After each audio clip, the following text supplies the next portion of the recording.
नमस्ते प्यारे बच्चों, मैं Pradeep Kumar Sharma PS science hub के ऑनलाइन प्लेटफॉर्म पर आपका स्वागत करता हूं। और आज हम नए वीडियो के साथ, काफ़ी दिनों से वीडियो नहीं डाले और आज हम फिर से कंटिन्यू करने के लिए एक नया वीडियो लेके आए हैं। और इसमें हमारा जो टॉपिक रहने वाला है वो प्यारे बच्चों फिजिक्स का पार्ट रहने वाला है। और इसके अंदर अपन क्या करेंगे प्यारे बच्चों कि फिजिक्स के जो मोस्ट इंपॉर्टेंट चैप्टर उनको अपन वीडियो के जरिए क्या करेंगे, आप लोगों के लिए प्रॉपर तरीके से नोट्स बनाएंगे, टॉपिक समझेंगे। तो आज के फिजिक्स वाले पार्ट में सबसे पहला चैप्टर अपन क्या ले रहे हैं, लाइट ले रहे हैं। ठीक है प्यारे बच्चों। अब लाइट के अंदर हम दो चीज पढ़ेंगे। सबसे पहले इसकी नेचर क्या है और सेकंड इसकी फॉर्म क्या है। क्लियर है, दोनों चीज पढ़ेंगे। तो अपन ने स्टडी करते हैं, हायर स्टडीज करते हैं, तो हमें पता चलता है कि लाइट जो है वो ड्यूअल नेचर रखती है। कितनी नेचर रखती है? ड्यूअल नेचर रखती है। अब ड्यूअल नेचर में, ड्यूअल का मतलब इसकी टू नेचर होती है। अब दोनों एक्सप्लेन करते हैं। पहली नेचर जो है वो क्या है बच्चों, क्या है? वेव फॉर्म में है। ओके। और वेव फॉर्म में जब चलती है, जब ये इलेक्ट्रोमैग्नेटिक वेव की फॉर्म में चलती है, ट्रांसफर वेव की फॉर्म में। किसकी फॉर्म में चलती है? ट्रांसफर वेव की फॉर्म में। जैसे एग्जांपल के लिए अपन लें तो उसमें क्रस्ट और ट्रफ का फॉर्मेशन होता है। ये प्लस साइकिल, ये माइनस साइकिल, ये प्लस और ये माइनस। इस तरीके से ये वेव की फॉर्म में चलती है। अब सेकंड जो फॉर्म इसकी आती है वो आती है पार्टिकल फॉर्म। और जब पार्टिकल की फॉर्म में चलती है तो वो हमेशा रेक्टिलिनियर प्रोपोगेशन रखती है। क्या रखती है प्यारे बच्चों? रेक्टिलिनियर, यानी ये स्ट्रेट लाइन में चलती है। और जब ये स्ट्रेट लाइन में चलती है तो ये एनर्जी के पैकेट्स की फॉर्म में चलती है। एनर्जी पैकेट्स जिनको बोल सकते हैं। और एनर्जी पैकेट से क्या कहलाते हैं प्यारे बच्चों? फोटोन कहलाते हैं। क्या कहलाते हैं? फोटोन, जिनको हम क्वांटा भी बोलते हैं।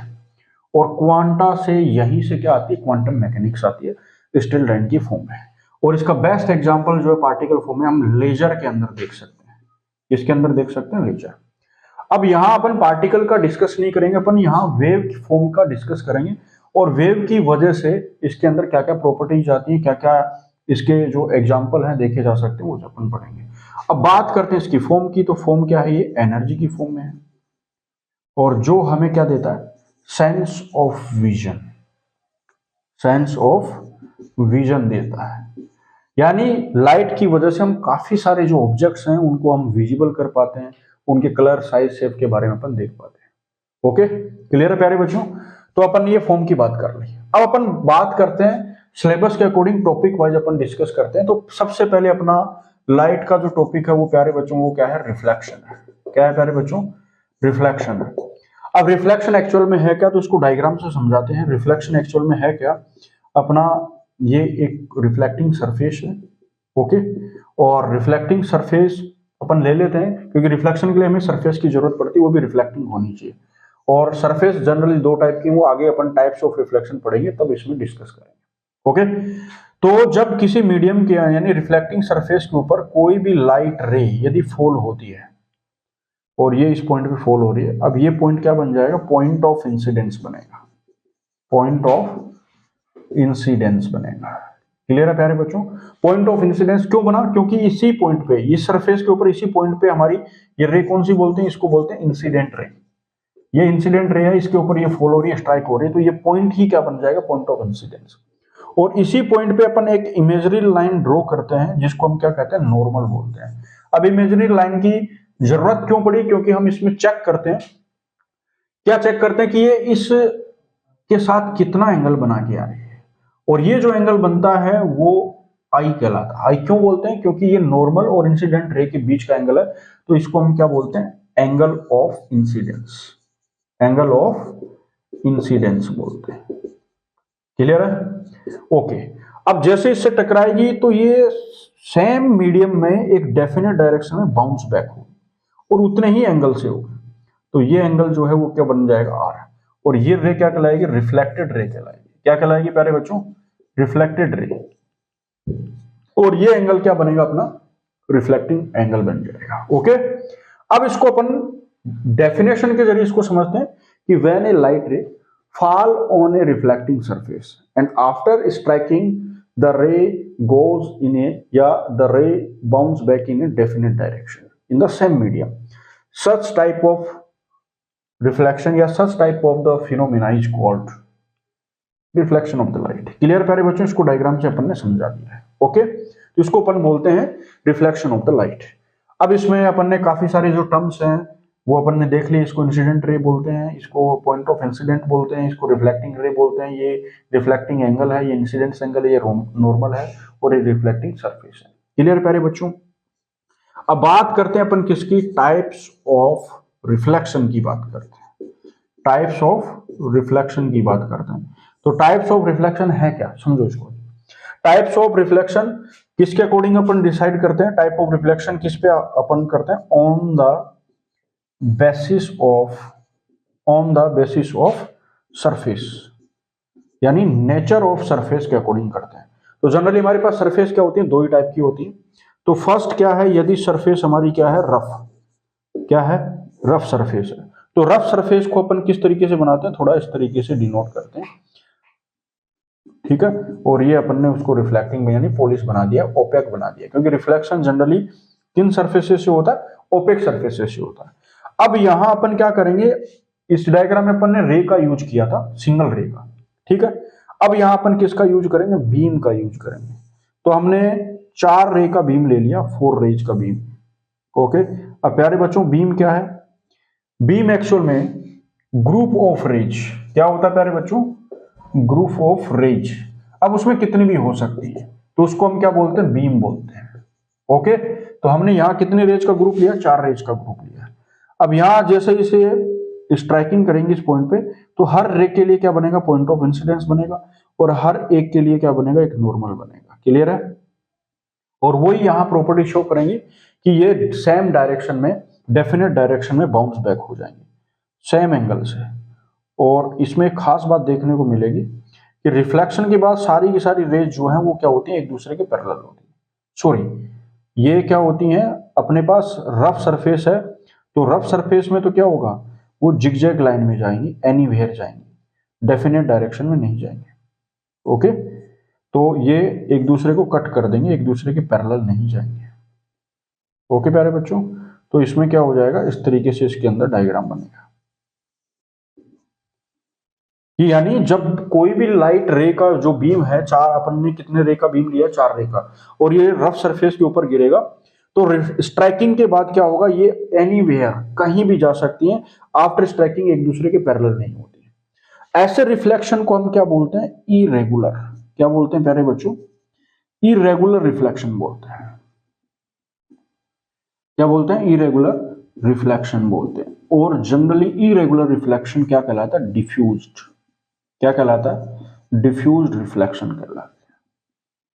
ओके प्यारे बच्चों, तो इसको अपन क्या बोलते हैं, डिफ्यूज रिफ्लेक्शन बोलते हैं। और ये उसका डायग्राम हो गया। अब अपन दूसरा समझते हैं, सेकंड टाइप क्या अपना, यदि सरफेस हमारी क्या है, स्मूथ है, यानी अपन ये कह सकते हैं रेगुलर सरफेस है, तो हम उसका डायग्राम बनाते हैं, थोड़ा इधर उसको समझ लेते हैं ऐसे। ये हमारे पास रेगुलर सरफेस हो गई, स्मूथ सरफेस हो गई। इसके ऊपर अपन ने क्या किया, वही बीम लिया अपन ने 4 रेज का, ये पहली रेज है, ये दूसरी रे है, ये थर्ड रे है, और ये 4th रे है। क्लियर है। चारों रेज का अपन ने क्या ले लिया, बीम ले लिया। अब ये पॉइंट ऑफ इंसिडेंस बन गए सभी के लिए, और यहां सभी के लिए नॉर्मल बन गया। और अब इसमें क्या प्रॉपर्टी होती है कि रिफ्लेक्शन के बाद, स्ट्राइकिंग के बाद सारी की सारी एक डेफिनेट डायरेक्शन में और एक दूसरे के पैरेलल जाती है। क्लियर है प्यारे बच्चों। यदि ऐसा अपन को फील हो रहा है कि रिफ्लेक्शन के बाद, स्ट्राइकिंग के बाद सारी रेज पैरेलल चली जाए, ठीक है, तो ऐसे रिफ्लेक्शन को अपन बोलते हैं रेगुलर रिफ्लेक्शन। क्या बोलते हैं, रेगुलर रिफ्लेक्शन बोलते हैं। क्लियर है प्यारे बच्चों। तो ये अपन ने टाइप पढ़ ली है। अब अपन ने डेफिनेशन पढ़ ली, रिफ्लेक्शन क्या होता है, डायग्राम से अपन ने एक्सप्लेन कर लिया, और टाइप्स ऑफ रिफ्लेक्शन पढ़ लिया। टाइप्स ऑफ रिफ्लेक्शन सरफेस के ऊपर डिपेंड करते हैं कि रफ सरफेस है तो इरेगुलर या फिर डिफ्यूज रिफ्लेक्शन, और यदि स्मूथ है या रेगुलर सरफेस है तो हमारे पास रेगुलर रिफ्लेक्शन होगा। ओके प्यारे बच्चों, अब अपन बात करते हैं यहाँ लॉ ऑफ रिफ्लेक्शन की, कि लॉ ऑफ रिफ्लेक्शन कैसे समझेंगे, वो दोनों अपन अच्छे से एक्सप्लेन करते हैं। Generally law of reflection 2 type के होते हैं प्यारे बच्चों। कितने टाइप के होते हैं, 2 टाइप के होते हैं। अब दोनों को अपन एक्सप्लेन करते हैं कैसे, कि फर्स्ट तो जो है फर्स्ट लॉ जिसको अपन बोलते हैं, कई बार ये भी पूछा जाता है कि first law state the first law, तो हमें ये भी कंफ्यूजन नहीं रखना कि कौन सा फर्स्ट है कौन सा सेकंड है। ओके प्यारे बच्चों, तो अपन समझते हैं यहां अच्छे तरीके से कि क्या है किस तरीके से है। ओके चलो चलते हैं। तो फर्स्ट जो है अपन ने डायग्राम बनाया था, उसके अंदर सारी चीजें हैं जिसमें इंसिडेंट रे भी होगी, नॉर्मल भी होगा और अपना रिफ्लेक्टिंग सरफेस भी होगा, पॉइंट ऑफ इंसिडेंस भी होगा, ये सारी चीजें होंगी। ओके, अब इन सारी चीजों को माइंड में रखते हुए अपन देखते हैं क्या है। सबसे पहले अपन डायग्राम बनाते हैं और डायग्राम से ही अपन समझते हैं कि क्या है। ये अपना रिफ्लेक्टिंग सरफेस है और सरफेस कैसे अपनी रेगुलर। इसमें अपन एक सिंगल रे के ऊपर भी एक्सप्लेन करेंगे। ये हमारा क्या हो गया, इंसिडेंट रे, और ये हमारा रिफ्लेक्टिंग रे, ये एंगल आर हो गया, ये एंगल बन गया आगे, और ये अपना नॉर्मल है, ठीक है, और ये अपनी रिफ्लेक्टिंग सरफेस, ये इंसिडेंट रे होगी, ये पॉइंट ऑफ इंसिडेंस हो गया। ओके, इसको पी मान लेते हैं। ये अपन ने जनरली अपन ने रिफ्लेक्शन में पढ़ा था। अब लॉ ऑफ रिफ्लेक्शन में क्या होता है, लॉ ऑफ रिफ्लेक्शन, तो जनरली लॉ ऑफ रिफ्लेक्शन क्या होता है, दो टाइप के होते हैं। पहला अपन पढ़ते हैं फर्स्ट। फर्स्ट क्या कहता है कि the angle of incidence, angle of incidence is always equal to the angle of reflection, angle of reflection. तो एंगल ऑफ इंसिडेंस कौन सा है, एंगल ये हो गया और ये इंसिडेंट एंगल आ गया। ये हमेशा किसके इक्वल रहेगा, एंगल आर के इक्वल रहेगा। तो ये हमारा फर्स्ट लॉ है। कौन सा है प्यारे बच्चों, फर्स्ट लॉ ऑफ रिफ्लेक्शन। कई बार ये भी पूछ लिया जाता है कि फर्स्ट लॉ ऑफ रिफ्लेक्शन क्या है। तो फर्स्ट लॉ ऑफ रिफ्लेक्शन क्या होता है कि जो इंसिडेंट एंगल है वो हमेशा रिफ्लेक्टेड एंगल के इक्वल होता है। ये हमारे पास इसके अंदर आ गया। अब इसके क्वेश्चन भी अपन करेंगे बहुत सारे, किस तरीके से क्वेश्चन इसमें आते हैं। सेकेंड लॉ अपन पढ़ते हैं। अब डायग्राम की तरफ चलते हैं। ये हमारी क्या है, इंसिडेंट रे, और ये क्या है, रिफ्लेक्टेड रे, ये क्या है, नॉर्मल। और ये तीनों कहां मिल रहे हैं, अपने पॉइंट ऑफ इंसिडेंट पे मिल रहे हैं। और पॉइंट ऑफ इंसिडेंस क्या है, एक प्लेन के अंदर है, यानी तीनों एक ही प्लेन के अंदर, सेम प्लेन में। तो सेकंड क्या है, नॉर्मल,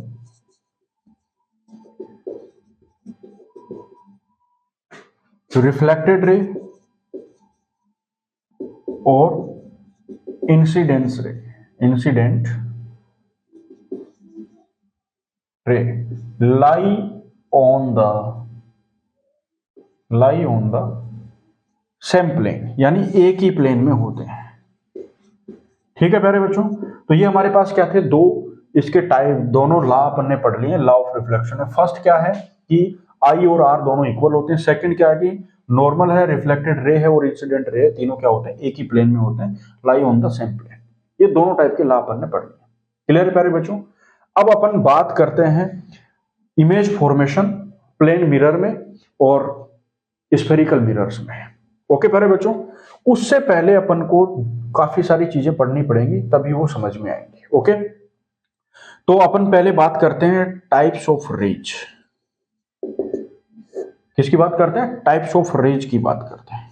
तो रेज जनरली क्या होती है, चार टाइप की होती है। फर्स्ट है अपनी पैरेलल रेज, फर्स्ट अपनी क्या है, parallel rays. Okay, second focal rays, अब इनको डायग्राम से एक्सप्लेन करेंगे। थर्ड है अपनी सेंट्रल रेज, ठीक है, और फोर्थ है ओब्लिक। ये अपनी चार टाइप की रेज होती हैं। अब चारों को डायग्राम से एक्सप्लेन करते हैं, चारों के डायग्राम बनाते हैं। तो अपन जनरली मिरर को ले लेते हैं। मिरर कौन सा ले लेते हैं अपन, कॉनकेव मिरर। तो प्यारे बच्चों मिरर जो है यहाँ दो टाइप के होते हैं। मिरर अपने कितने टाइप के होते हैं प्यारे बच्चों, मिरर जो होते हैं जनरली दो टाइप के। पहला प्लेन, ठीक है, और मिरर बनाने के लिए हमें क्या करना पड़ेगा, एक सिंपल ग्लास लेना पड़ेगा। अब ग्लास अपन एक तो स्फेरिकल शेप में लेंगे और एक प्लेन स्ट्रेट क्या लेंगे, ग्लास लेंगे। अब दोनों को अपन को क्या करना पड़ेगा, पॉलिश करना पड़ेगा। पॉलिश करने के बाद वो रिफ्लेक्टिंग बनेंगे और रिफ्लेक्टिंग बनने के बाद ही उसमें रिफ्लेक्ट होगा। तो पहला है प्लेन मिरर और दूसरा मिरर क्या होता है, स्फेरिकल मिरर होता है। क्या होता है प्यारे बच्चों, स्फेरिकल मिरर। तो दोनों ही अपन पढ़ेंगे, प्लेन मिरर के बारे में और स्फेरिकल मिरर के बारे में। अब स्फेरिकल मिरर बनाने के लिए थोड़ा सा एक्सप्लेन करते हैं, फिर अपन रे पढ़ेंगे अच्छे से। मान लो अपन बना रहे हैं प्लेन मिरर, तो हमने क्या ले लिया, एक सिंपल स्ट्रेट ग्लास ले लिया, ठीक है, जो एकदम ट्रांसपेरेंट था। ये ऐसा प्लेन ग्लास ले लिया। अब ट्रांसपेरेंट के अंदर आप रिफ्लेक्शन नहीं देख सकते, तो इसको हाईली रिफ्लेक्टिंग बनाने के लिए हम क्या करेंगे, पॉलिश कर देंगे। किसकी पॉलिश करते हैं, AgNO3 सिल्वर नाइट्रेट की पॉलिश करते हैं, ठीक है प्यारे बच्चों। और ये इसके अंदर क्या है, सिल्वर है, और सिल्वर सबसे ज्यादा हाईली लुमिनस यानी सबसे ज्यादा रिफ्लेक्शन देने वाली मेटल है। और इसका अपन क्या लेते हैं, साल्ट लेते हैं, नाइट्रेट लेते हैं, जिसको हम पॉलिश करेंगे तो ये हाईली रिफ्लेक्टिंग सरफेस बनेगा, ठीक है। और ऐसा प्लेन स्ट्रेट ग्लास जिसको हमने पॉलिश करके मिरर में कन्वर्ट कर लिया, तो ये बनता है प्लेन मिरर। क्या बनता है प्यारे बच्चों, प्लेन मिरर। अब इसमें अपन इमेज फॉर्मेशन देखेंगे बाद में, पहले रे टाइप पढ़ेंगे। अब दूसरा अपन पढ़ रहे हैं यहाँ स्फेरिकल मिरर्स के बारे में। किसके बारे में प्यारे बच्चों, स्फेरिकल मिरर्स के बारे में। तो मान लो हमारे पास ये स्फेयर है, और ये स्फेयर है तो इसका कोई ना कोई सेंटर है। इसकी डेफिनेशन भी पढ़ेंगे कि कौन कौन से टर्मिनोलॉजी जो है इसके अंदर, सारी चीज पढ़ेंगे अपन। ये इसका सेंटर हो गया, ये इसकी रेडियस हो गई, ये R हो गया, सेंटर कैपिटल से। अब यदि हमें स्फेरिकल मिरर बनाना है तो हमें स्फेयर से कोई ना कोई पार्ट कट करना पड़ेगा। तो मान लो अपन ने इतना पार्ट कट कर लिया और इस पार्ट का नाम दे दिया A एंड B। क्लियर है प्यारे बच्चों। और ये दोनों पार्ट अपन ने कट करके, यानी ये इस वाले पार्ट को अपन ने यहां रख लिया, ठीक है प्यारे बच्चों। यहां क्या कर दिया, पार्ट रख दिया। अब इसकी दो साइड है हमारे पास, एक साइड है आउटवर्ड और एक है साइड हमारे पास इनवर्ड। क्लियर है प्यारे बच्चों। आउटवर्ड जो साइड कौन सी अपनी पास, कॉन्वेक्स साइड बोलते हैं इसको, और इनवर्ड जो होती है वो प्यारे बच्चों कॉनकेव साइड होती है। अब मिरर जब बनाते हैं तो हमें इसको रिफ्लेक्टिंग, अभी ये क्या है, सिंपल ग्लास है, स्फीयर का टुकड़ा है, कर्व शेप में, अब ये ट्रांसपेरेंट है। अब यदि हमें इसमें रिफ्लेक्शन देखना है तो हमें इसको क्या करना पड़ेगा, पॉलिश करना पड़ेगा। अब जो सरफेस हम यूज कर रहे हैं उसके अपोजिट वाली साइड में हमें पॉलिश करनी पड़ेगी। मान लो हम कॉनकेव साइड यूज कर रहे हैं, अंदर वाली साइड यूज कर रहे हैं, तो हमें पॉलिश कहां करनी पड़ेगी, बाहर की डायरेक्शन में पॉलिश करनी। तो जिस डायरेक्शन में अपन ने पॉलिश कर दिया तो इसका मतलब वो क्या बन गया, रफ बन गया, वहां रिफ्लेक्शन नहीं होगा। और जिस डायरेक्शन में अपन ने नहीं किया वो क्या बन जाएगी, रिफ्लेक्टिंग सरफेस। तो हम कौन सी साइड में पॉलिश की अपन ने, बाहर वाली आउटवर्ड, तो इसका मतलब कॉन्वेक्स साइड हमारी यूज में नहीं आ रही, तो ये कैंसिल आउट। और हमारी यूज में कौन सी आ रही, कॉनकेव साइड, और जो साइड हमारी यूज में आती है तो उसी टाइप का मिरर बन जाता है। तो इस मिरर को अपन क्या बोलते हैं, कॉनकेव मिरर। क्या बोलते हैं प्यारे बच्चों, कॉनकेव मिरर बोलते हैं। ये इसका डायग्राम हो गया। और एक्चुअल में कॉनकेव मिरर कौन सा होता है, कन्वर्जिंग मिरर होता है। अभी जब हम रे पढ़ेंगे तो वो सारी चीजें अपन डिस्कस कर लेंगे कि इसको कन्वर्जिंग क्यों कहते हैं। जनरली कन्वर्जन का मतलब ये होता है कि जब इसके ऊपर पैरेलल रेज आती है इन्फिनिटी से, तो ये सारी रेज को एक सिंगल पॉइंट पे मर्ज करवा देता है, एक ही जगह करवा देता है, उनको कन्वर्ट करके एक सिंगल पॉइंट पे मीट करवा देता है। तो इसलिए इसका नाम क्या पड़ गया, कन्वर्जिंग। अब अपन क्या करते हैं, ये अपने पास आ गया। अब दूसरा अपन क्या लेते हैं, एक और एग्जांपल लेते हैं कि हमारे पास वही कर्व सरफेस है, ये अपना आ गया इधर से, और इसको अब अपन ने क्या कर दिया, अंदर की डायरेक्शन में पॉलिश कर दिया। अब अंदर की डायरेक्शन कौन सी होती है, कॉनकेव साइड। अब ये हमारे काम में नहीं आ रही, हमारी साइड कौन सी काम में आ रही है, बाहर वाली। तो ये कौन सा मिरर बन गया प्यारे बच्चों, कॉन्वेक्स।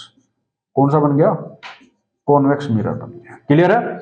यानी बाहर वाली साइड जिसको हम क्या बोलते हैं, कॉन्वेक्स साइड बोलते हैं, और यदि वही हम यूज कर रहे हैं रिफ्लेक्शन के लिए तो वो कॉन्वेक्स मिरर बन गया, अंदर वाली हमारे काम में नहीं आ रही।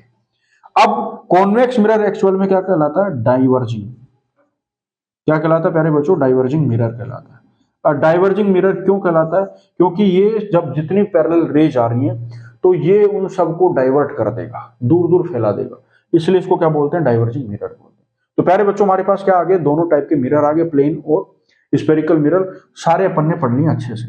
अब अपन टाइप्स ऑफ रेज पढ़ेंगे एग्जाम्पल के साथ कि रेज जो है कैसे अपन एक्सप्लेन करेंगे। तो अपन ने मिरर पढ़ लिया, अब अपन किसका एग्जाम्पल लेंगे, अपन कॉनकेव मिरर का यूज करके अपन टाइप्स ऑफ रेज पढ़ेंगे अच्छे से। तो हमारा ये क्या बन गया, अपना कॉनकेव मिरर बन गया। और कॉनकेव मिरर का मिड पॉइंट जो है वो क्या कहलाता है, पोल कहलाता है। और ये इसका एपरेचर हो गया, जितना अपन कटिंग पार्ट लेते हैं वो एपरेचर कहलाता है। और जो उस स्फीयर का सेंटर है वो इसका क्या बन जाता है, सेंटर ऑफ कर्वेचर बन जाता है। क्या बोलते हैं प्यारे बच्चों इसको, सेंटर ऑफ कर्वेचर। ठीक है, तो ये अपन ने सी डिनोट कर दिया, ये सी हो गया। और ये जो सेंटर था स्पेस का, ये क्या बन गया प्यारे बच्चों, सेंटर ऑफ कर्वेचर। और इसकी जो रेडियस होती है अब वो क्या बन जाती है, रेडियस ऑफ कर्वेचर। और सेंटर ऑफ कर्वेचर और इस एपरेचर का जो मिड पॉइंट है जिसको अपन ने क्या डिसाइड किया, पोल, इन दोनों से मिलाने वाली जो लाइन है वो क्या कहलाती है, प्रिंसिपल एक्सिस कहलाती है। तो ये क्या है प्यारे बच्चों, principal axis. Okay, principal axis कौन सी होती है, जो पोल और सेंटर ऑफ कर्वेचर के बीच में, सेंटर ऑफ कर्वेचर से पास होती है उसको बोलते हैं। और ये है अपनी क्या है, प्रिंसिपल एक्सिस है। और सेंटर ऑफ कर्वेचर और पोल के बीच की डिस्टेंस क्या कहलाती है, रेडियस ऑफ कर्वेचर। ओके, अब ये अपन ने इसकी कुछ डेफिनेशन पढ़ ली जो आगे बाद में काम में आती रहेंगी। ओके प्यारे बच्चों, अब आप इसको नोट कर सकते हैं। अब एक्सप्लेन कर रहे हैं यहां अपन कि पहली कौन सी रेज, पैरेलल रेज कौन सी होती है। तो पैरेलल रेज हमेशा क्या होती है कि प्रिंसिपल एक्सिस के पैरेलल आती है।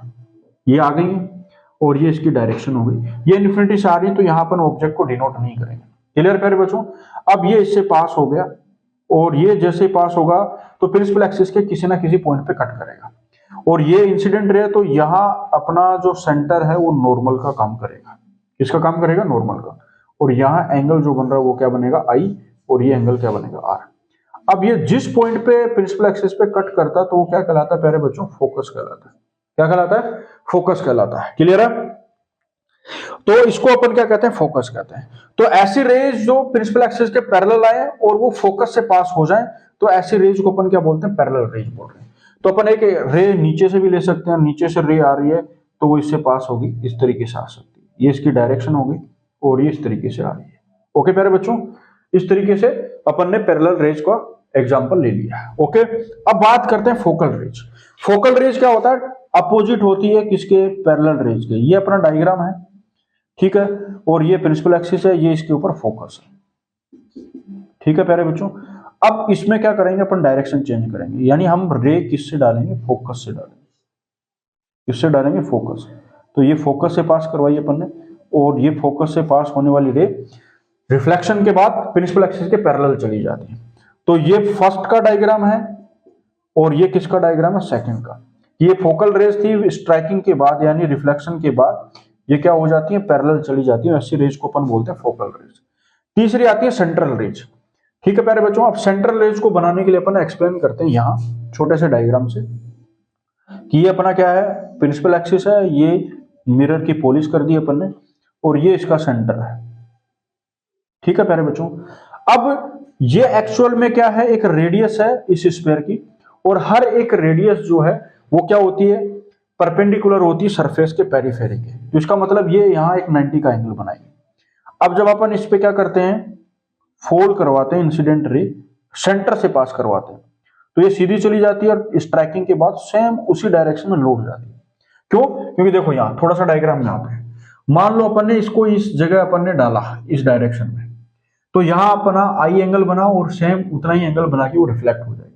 अब मैं इस रे को पकड़ के यहाँ नॉर्मल पे डालता हूँ तो ये जितना अंदर जाएगा इसका मतलब उतना ही आर इधर भी खिसकेगा और जब ये ऐसे नॉर्मल के ऊपर आके गिरेगा तो यहाँ एंगल क्या बन जाएगा, जीरो। यदि इंसिडेंट एंगल जीरो है तो आर भी क्या रहेगा, जीरो रहेगा उस कंडीशन में, दोनों ही क्या रहेंगे, जीरो। तो फिर वो रिफ्लेक्ट बैक भी कहाँ होगी, नॉर्मल से ही होगी। तो सेम कंडीशन यहाँ भी अप्लाई होती है कि कोई रे सेंटर से पास होती है, इसका मतलब वो नॉर्मल पे फॉल हो रही है और नॉर्मल पे फॉल होने वाली रेज हमेशा नॉर्मल से ही वापस जाती है रिफ्लेक्शन के बाद। तो ऐसी रेज क्या कहलाती है, सेंट्रल रेज कहलाती है। ये अपना थर्ड डायग्राम है। अब अपना फोर्थ डायग्राम आता है प्यारे बच्चों, क्या आता है, फोर्थ ओब्लिक। ओब्लिक हमेशा क्या होता है कि पोल के ऊपर फॉल होती है। किसके ऊपर फॉल होती है, पोल पे। तो ये अपना पोल हो गया, इस पे फॉल हो गई और जिस एंगल से वो आती हैं उसको अपन क्या बोलेंगे, आई। तो सेम उतने ही एंगल से वो वापस भी जाती है। तो पोल पे फॉल होने वाली रेज को अपन क्या कहते हैं, ओब्लिक रेज, जो प्रिंसिपल एक्सिस के साथ एक एंगल बना के आती है। क्लियर है प्यारे बच्चों। तो ये अपन ने चारों डायग्राम समझ लिए, रेज के टाइप पढ़ लिए। अब ये अपन जब इमेज फॉर्मेशन पढ़ेंगे प्लेन मिरर और स्फेरिकल मिरर्स के ऊपर, तब हमारे ये यूज में आएगा। क्लियर है प्यारे बच्चों। तो अपन ने सारी चीजें अपन ने यहाँ एक्सप्लेन कर ली अच्छे से। आप इनको वीडियो को पॉज करके और इनका स्क्रीनशॉट ले सकते हैं, इनको नोट कर सकते हैं। क्लियर है। अब इसके बाद अपना आएगा जो आएगा वो आएगा इमेज, टाइप ऑफ इमेज आएगा। क्या आएगा प्यारे बच्चों, टाइप ऑफ इमेज आएगा।